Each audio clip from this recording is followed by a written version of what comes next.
Hey guys, what's up? Welcome to Kidney Transplant vlog number 19. Man, is there a lot going on.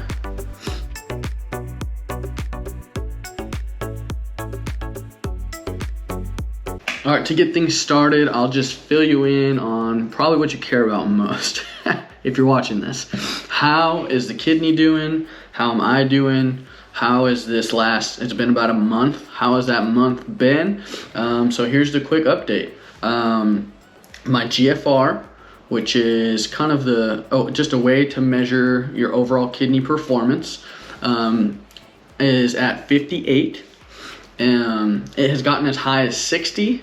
They were pretty much content with it when it was down in the 40s. So 58, still doing good, which is good news. And my white blood cells have been really, really low. And so we've been really hoping to raise those up a bit more, because you don't want them too low, because then you get sick with like the cold and it devastates you because your body can't fight it. You don't want it too high, because then your body is like gung-ho, let's attack that kidney and get rid of it. It doesn't belong in our body. So we've been trying to find that balance, and I've been too low. And happy to report that we've got that white blood cell count up into a range that the doctors are happy with. So that is awesome news. Yeah, and so I have officially been discharged from the Mayo Clinic back to Kaiser, their specialists out in Los Angeles. And as of last week, I've officially been discharged from the transplant specialist team in Kaiser and put back to my primary nephrologist, which is way closer to home, which is awesome. So on my last doctor's visit, they shared with me that other than my kidneys, I am a picture of health, which, hey, awesome. That's what we've been going for. And so they went ahead and discharged me back to my primary nephrologist, which is great. I see her. So today is 2/2/2. Yeah, February 2nd, 2022. And I will see her in 12 days on Valentine's Day, the 14th. So that is awesome news. We haven't had to adjust my meds in a while, so we might have landed in kind of my sweet spot. And what else? Oh, and they also ordered my LA transplant team also ordered a follow-up with my cardiologist, or with a cardiologist. So hopefully we'll figure out what's going on with that aortic valve in my heart sooner rather than later. They don't seem overly worried, so I'm not really worried. But it'd just be nice to know what's going on in there. And another bit of news, I am now 3 weeks in to my first sickness while on immunosuppressant drugs. Kind of everyone in the house got sick and got over it, and now excuse me, I am on week 3, just not bouncing back for whatever reason. So one of the Mayo Clinic notebooks gave us kind of protocols and procedures for if certain things happen. So we're kind of looking through those yesterday, actually. There's a train.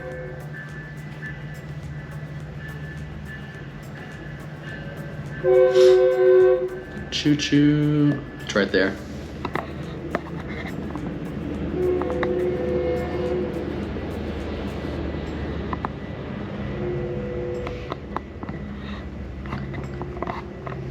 All right, and the train's gone. What was I saying?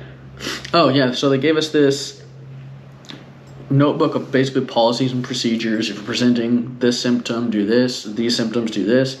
And so they recommended that we just kind of call the doctor and inform them that I'm sick and I've been sick for a while, and we'll go from there. So the first thing the doctors asked me to do, or asked Nicole to do, she called. She snitched on me. I wasn't going to call them. So, still caretaker of the week, Nicole. Thank you. So the first thing they asked me to do was to go get a home COVID test and to take that and let them know what it said. If it's negative, we're just gonna kind of treat what's going on still with like Dayquil, which is an approved drug for me to take while I'm taking my immunosuppressants. And then kind of just monitor it from there. If it's positive, they have, I guess I qualify for some special infusions of some sort. I'm not really sure what that is, but because I'm on immunosuppressants and I have kidney transplant, I qualify for some sort of special treatment. So hey, that might be fun. So we got one today, and I will take it as soon as I get home to see if I'm positive or negative. So that's kind of what's going on with this sickness. It's not overly bad, you know, I'm just tired and drippy, really, which, hey, has basically been my whole life. so it's not that bad. Yeah, so we'll see how that goes. Yeah, we'll see how it goes. So I took my COVID test. I was advised not to leave you guys hanging on that one. Didn't want to cause any unnecessary stress. Took it, and I'm happy to report I am negative. So yeah, don't worry about it. Just have a cold or something, and I'll be good in no time. I am medicating with my favorite cough drops, Luden's Wild Cherry. They're basically lifesavers. I'm pretty sure there's no medicine in them. They just kind of keep saliva going. And Dayquil. And that is how I shall defeat this. It might take a while, again, because of my immune system, but hey, we'll get it done eventually. It'll be awesome. Sweet. What else is new? Okay, so non-kidney related news, just John and family related news. I think I shared in the last video that now it's like, all right, what do we do now? Like, this big thing hovering over us is now essentially behind us.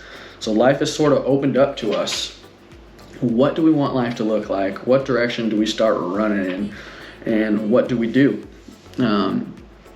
So about a couple weeks ago, I decided to embark on a new adventure, starting a new business, a digital marketing business. I've been doing that before, kind of on a freelance level, but now kind of laying down the structure and starting that business up with actually both of my brothers, which is awesome. Dream to work with my brothers. I have two other brothers, Jordan. What's up, Jordan? James. Hey, James.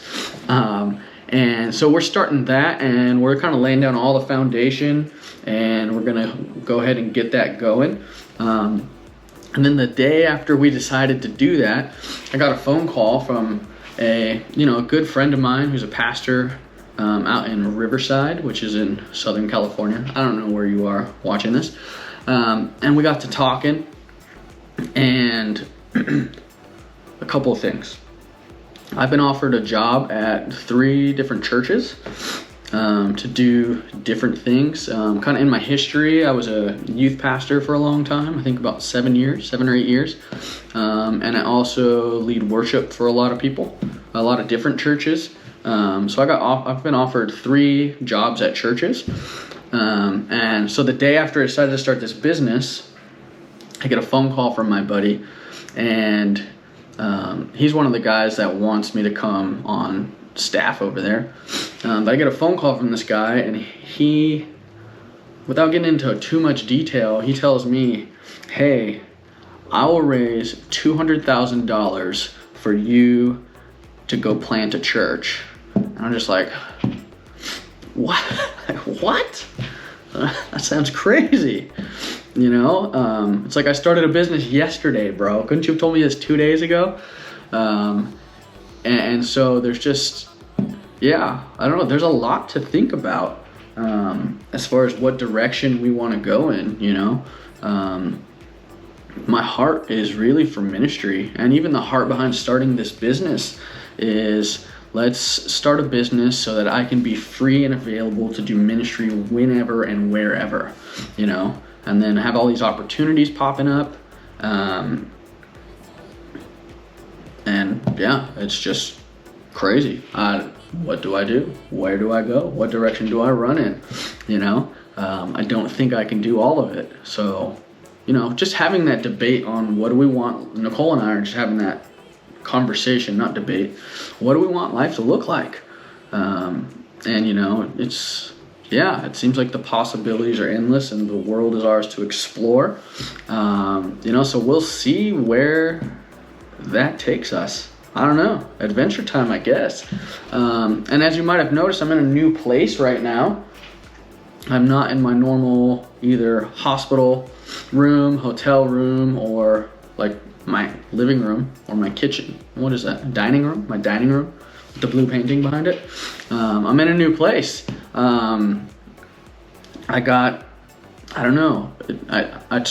As I launched this new business, I talked to a buddy, a very good friend of mine, Mike Abrams of CTA Construction, Inc. Need a contractor, Southern California. He's your man. Anyways, I talked to Mike, and he has an office space right down the street from my house. I walk here in like 4 minutes, maybe 5 minutes. I've been trying to figure out where to do all the things I need to do at, and this just kind of opened up to me. And so I have this new workspace that I can just get my business stuff done and really just get down and work, and no kids are screaming at my face, and I'm not at home where there's television and all sorts of things to distract me. It's just another awesome kind of thing that has happened. I'll give you an office tour. I'll give you an office tour right now.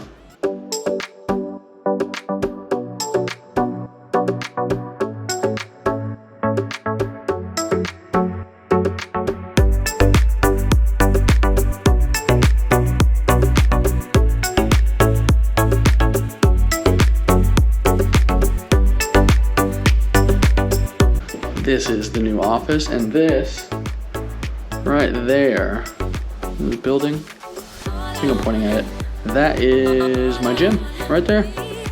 And just on the other side of that giant building, that's my house. So it's awesome. So like I said like I wrote on the thumbnail of the video, please pray for me. So what is that about, and how can you be praying for me and the family? And just how can you be praying for me? One of the big things that I am trying to figure out is direction. What direction should I be going in as far as work goes, as far as ministry goes, as far as raising our children, and what do we want our family to look like? What do we want our lives to be like? Not a lot of people have this opportunity of a fresh start at our age. I'm 36, creeping up on 40.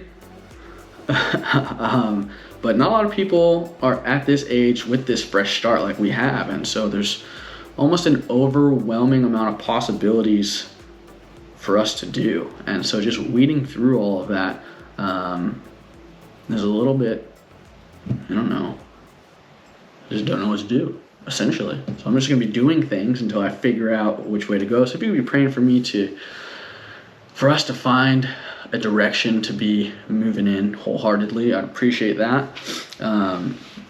Another thing is, I've just been feeling very discouraged, and it's super weird because there's a lot of positive things going on in my life right now, and I find myself discouraged. And that's dumb. I don't want to be discouraged, but there it is. And I'm sure that's not helping me get over my sickness, and, I'm sure that's not making anyone's life better, but I just feel it, and it's just like, dang, that's dumb. So you'd be praying for me not to feel like that. That'd be awesome. And I think part of that is just not knowing, what direction to go. I mean, the family's gone through kind of a lot over the last month that I won't get into that, but the family's gone through a lot in the last month or so. And we're good. Everything is good. Don't worry. But one thing I've learned over the years is, like, discouragement is not something that comes from God. it just isn't. What God will do is he will convict me, or he will correct me, or he will rebuke me, or he will encourage me. But discouragement is just not from him, because all that does is bring about despair, and it brings about just, sadness. And, what he does is, say we're just doing the wrong things, or, not walking with him, he'll help correct that, But I think kind of the other side of the coin is if we can become discouraged, then we can stop looking towards him to kind of lift us out. And so one of the things I've been doing is just, praying like, hey God, this is how I feel. Help me. Simple, not eloquent, not beautiful, but hey, help me out. That'd be awesome. I need you, because obviously this ain't working. And another thing I've noticed is, and you can pray for me for, is I think part of the inability to pick a direction to run in or walk in or do like business or ministry or whatever is I think I'm a little bit afraid.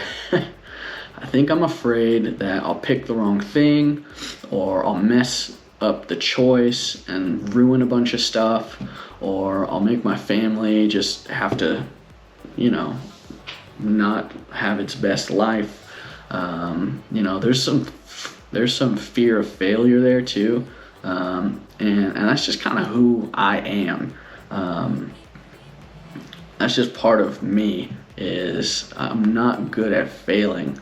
When I was a kid, and Eleanor, our 8-year-old daughter, is a lot like this. So when I was a kid, like say we're at school and there's some game to play, or there's like a spelling bee or some sort of competition, like I was always calculating. If the probability was that I wouldn't win, then I wouldn't play. I just wouldn't play. I would just shut down and just stand there and like this. People would be talking to me and I would just be like this. Like until they left me alone. Crazy. But that's carried over into adult life, and I think, thinking about starting my own business, thinking about joining a new church to work at, or thinking of the idea of planting a new church, and just the likelihood of failure is high in a lot of those things. And so I think I just need prayer for you or for just courage, and maybe to cut myself a break and give myself the freedom to fail at those things, knowing that my support system is so strong and it is so good, and part of that is you, my kidney crew, coming to always encourage and support.